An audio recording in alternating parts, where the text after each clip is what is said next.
All right, so let's talk about staying lean while traveling. That is genuinely one of the hardest things to do, but there are principles that you can follow in order to make it easy and actually help you stay in peak physique and actually feel good while you're doing it. As you can tell right now, I am in a hotel, right? I am traveling, and I would say I'm pretty lean. And so here are the principles that I follow when I'm traveling. And by the way, traveling is usually really hard to take care of your body. It can be hard if you don't follow certain principles. As you know, you're usually not in a routine. There's a lot of different things going on which can throw you off. Also, there tends to be quite a lot of temptation, which if you're not prepared for, can kind of send you down a negative spiral. And so if you can actually follow principles that can guide you in the right direction and ultimately help you get 75% of the way there, then you're going to be able to win. And by the way, guys, I say 75% of the way there because you're not going to be able to be at 100% while you're traveling. I mean, it is really hard. You can go 100% on a diet, on a workout while you're traveling, but the chances are is that there's a lot going on, that you got things to do, that, you know, there's various reasons why you wouldn't be able to just maintain the same exact routine you have at home while you're on the road. And so just getting 75% of the way there is going to be amazing, so that when you get back home and you can get back to 100%, you didn't miss a beat. Now, the number one thing is making sure you have enough protein, okay? I travel with snacks, high protein snacks, whether that be protein bars or jerky. Now, look, I'm not usually a fan of processed foods, which I've talked about in the past, but when it comes to traveling, protein is super important because it's gonna keep you from craving certain snacks that you might see if you're, let's say, on a business luncheon, right? And you just see a bunch of cookies and stuff like that, you might wanna go grab one. If you're hungry, you're gonna feel that craving, that temptation to go grab one. If you have enough protein in your system, you're going to feel less of that craving. So make sure that you're able to get your protein in throughout the day, because also you never know if you're going to be in a place with people or an event that is serving a lunch that isn't very protein heavy, which can lead you to kind of picking out on some unhealthy foods later in the day, or even, you know, for dessert for that meal, whatever it may be. And so you want to be able to have high protein. Having high protein snacks is a great way to guarantee that you do get your protein and that you're not going to feel those cravings for those bad foods. Now, if you are at a meal, you're at a food event, let's say, and there is a lot of protein being offered, right? Like let's say there's a buffet, there's a lot of chicken, there's a lot of beef, whatever it is, look for the protein and eat as much of that as possible. I'm not saying absolutely stuff your face down, but make sure you hold yourself over.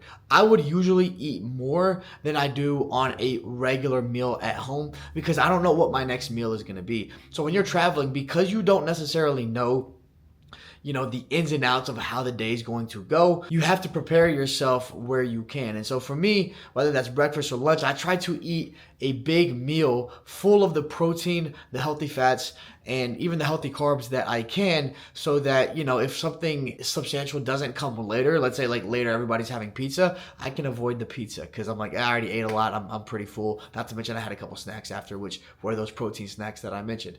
Okay, so that's very important. When you have a chance to eat high quality protein, eat that high quality protein and eat more of it than you even necessarily want to earlier in the day, because that's going to guarantee that you stay satisfied, that you're not going to be hungry later in the day, meaning that you won't have cravings and you won't even feel the need to eat the more junkier food later in the day. Because usually, guys, later in the day, unless you're doing like a corporate outing at a very nice restaurant, usually later in the day, bars, things like that, is when the unhealthier foods start to come out. And so if you can be pretty satiated earlier in the day and carry that over throughout the night, then you're not going to feel those cravings. Another thing is drink a lot of water. Water is going to make sure you stay full throughout the whole day. Okay, always get a water. If you're by a Starbucks, go get an ice water. It's free, right? Just always have a water with you and drink that water, because it's going to make sure you always stay full. It's going to make sure that, you know, your digestion and everything is kind of moving the way it should. A lot of people don't drink enough water when they travel. You end up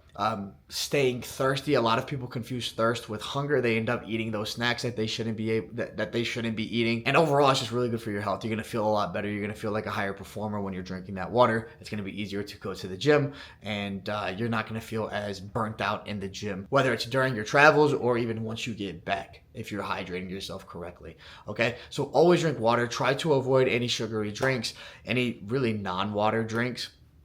Except for coffee. And if you drink coffee, try not to drink too much. I think a lot of people, when they're traveling, because you need more energy, you're probably not sleeping as well, people drink more coffee. The problem is that if your type of coffee is, let's say, like you drink sugary coffee drinks, you like to put a lot of milk in your coffee, you put sweetener and syrups and stuff like that, then all you're doing is doubling, tripling the amounts of sugar that you regularly have when it comes to your coffee, right? Because you're having more coffee than usual. And so for me, I drink black coffee, so I can drink more coffee, and I'm not going to be adding more calories to my intake. But be mindful of that if you do like a little bit more sugary of a coffee or whatever it is. And as a general note, I would try to wean off of that and start to like black coffee. I mean, look, dude, if you're not a girl, there's no reason to be even putting milk in your coffee. Like, let's be real. Start drinking black coffee. Go for a nice espresso drink, right? Double espresso, an Americano, which is just water with espresso. It's great, okay? Start drinking that, and then you're going to be fine. And also, the more coffee you drink, the more you get dehydrated as well. And that's why, again, go back to the water. So the more you should be drinking even more water than you usually do when you're just at home, because you're going to be more dehydrated in general. You're going to be moving more probably, and that coffee that you're probably going to have more of to try to increase your energy is going to dehydrate you more. Now, speaking of moving more, this is one of the key things, if not the biggest thing, is walk around a lot. A lot of times when you're traveling, you're already going to naturally walk around, and that's great.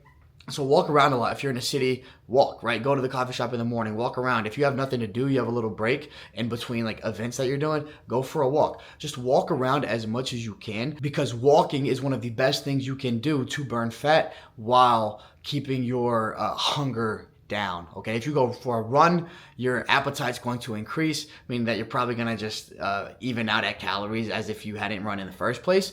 But if you walk, you're going to burn calories and your appetite will not increase, because it's such a gradual way of burning those calories, that fat.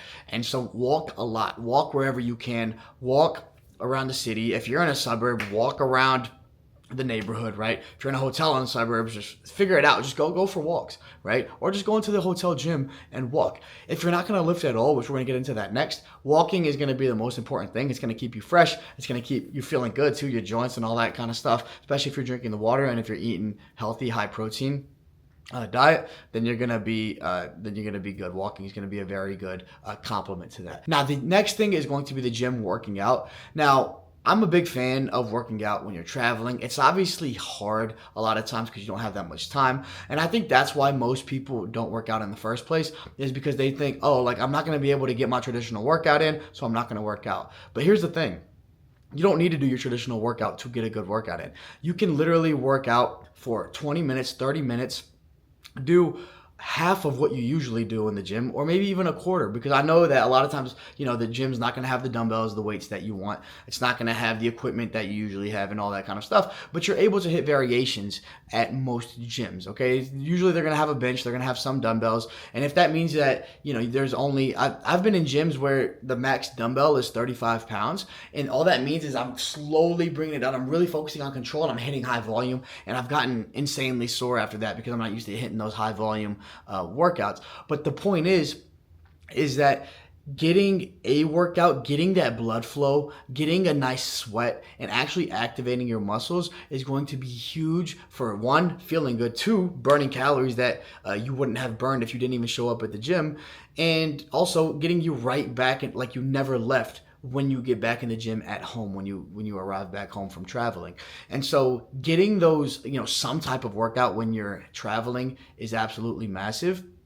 And just as a general note, when it comes to hypertrophy, building muscle, maintaining muscle, to maintain muscle, all you need to do is 1/3 of what you did to build that muscle. And so let's keep it simple. Let's say you were doing, 6 sets of bench press a week to build the chest to where you got it. All you need to do is 2 sets to keep that chest, okay? Now that's super easy, okay? Now you can look at it from a sets perspective, you can look at it from a weights perspective. So if you're used to doing, let's say, 75 dumbbells on the press, and that's what you've been doing to like build the muscle that you have so far, then divide that by 1/3, which should be around like 25 pounds or something like that, and that's all you need to be doing to maintain what you currently have, okay? Just focus on higher volume, focus on more control, try to get a good sweat in, and just getting at least some type of exercise is going to be huge in order to, make sure that you maintain the body that you have. But not only that, guys, so that you can maintain the metabolism, that your metabolism keeps working while you're on the trip, so that you don't feel all gross like a lot of you do, which further demotivates you from the gym, further demotivates you from going on walks, and honestly makes you sleep worse. Okay, so the workout part is going to transition to the last part that I want to talk about, which is sleep, because sleep is super important. So when we're traveling, a lot of times we don't sleep as well. When you don't sleep as well, you're going to have more cravings. It's going to be harder to get into the gym. And so I'm a really bad sleeper in general, even when I'm at home. Okay, so I understand those of you that just struggle sleeping and don't sleep very well. However, you need to make a very concerted effort to get as good a sleep as possible when you are traveling, because the better you sleep, the more you're going to be able to control your hunger, the better you're going to feel, the easier it is going to be to get into the gym, to go for a walk, and do all the active things that will make sure that you stay healthy. Okay, so sleep is super important. If everybody's going to the bar, go to the bar with them, but don't feel like you need to stay till 2 in the morning with everyone else. Come home early, get your sleep in, you're gonna feel better, you're gonna stay lean, and it's gonna feel great, okay? And again, that's gonna be awesome for your performance as well the next few days. And when everybody's complaining about a hangover and you just feel great, you're really gonna feel that payoff at that moment. Not to mention just feeling good, feeling healthy, right? You're gonna be able to walk around, take showers, and you're gonna look at yourself in the mirror and you're like, wow, I look good. And there's nothing like taking off your shirt or going to brush your teeth at night, looking in the mirror and being impressed with your body, even when you're on the road like this. And so those are the things, guys. To sum it up, eat a lot of protein, okay? Make sure you have protein. Bring protein snacks so that you can guarantee your protein. When you're going for meals early in the day, breakfast, lunch, and you have options to eat high protein, like there are protein options like chicken, steak, turkey, fish, whatever it may be. Eat a lot of that to guarantee that you stay satiated throughout the day, and makes you less susceptible to cravings. So high protein snacks, things like that, okay? Now drink water throughout the day. Drink a lot of water. When we travel, we tend to drink less water, so make sure you drink a lot of water. Now coffee, you're usually gonna drink more coffee when you're on the road. That's okay if you're drinking black coffee. Just make sure you hydrate a little bit extra.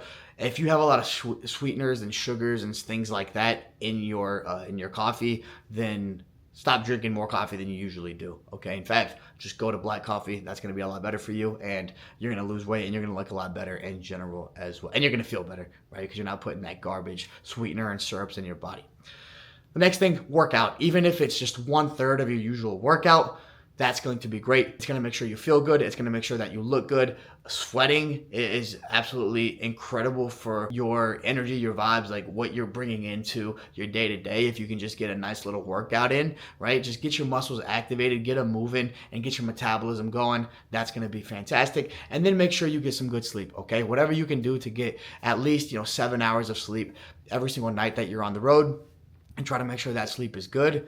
Make sure you do that, okay? If you need to put AirPods in your ear because you're in a loud area, I had to do that the other night because I was at a bachelor party. I was at a bachelor house with like 30 guys, and I was trying to go to bed, and they were just super loud in the living room. I got headphones, my noise canceling, put it in, couldn't hear them, fell asleep immediately, right? So whatever you got to do to make sure that your sleep can be on par, make sure to do that. And that ultimately, you follow those things and you're going to be able to stay pretty lean while you're on the road. Follow those, let me know how it goes. Like, subscribe for more content like this, and I'll see you in the next one. Peace.